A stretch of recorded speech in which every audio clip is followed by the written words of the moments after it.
Bonjour à tous. Je continue à vous partager des extraits du livre du pape Benoît XVI, Jésus de Nazareth. Le mystère du traître.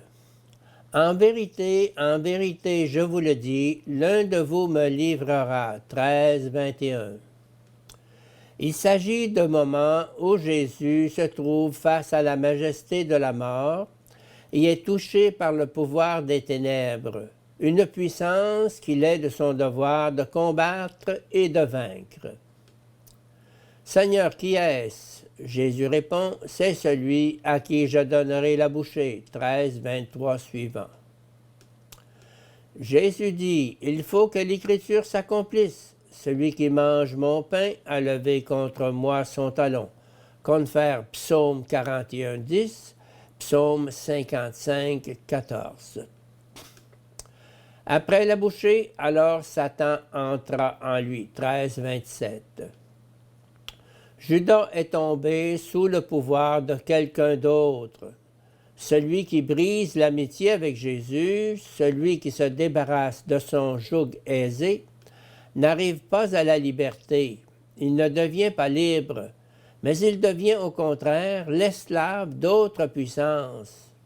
Ou plutôt, le fait de trahir cette amitié découle alors de l'intervention d'un autre pouvoir auquel on s'est ouvert. Sa deuxième tragédie après la trahison est qu'il ne réussit plus à croire à un pardon. Il nous fait ainsi découvrir la forme erronée du repentir, un repentir qui n'arrive plus à espérer, mais qui ne voit désormais que sa propre obscurité est destructeur, et n'est donc pas un authentique repentir. La certitude de l'espérance est inhérente au juste repentir, une certitude qui naît de la foi dans la puissance supérieure de la lumière qui s'est faite chair en Jésus.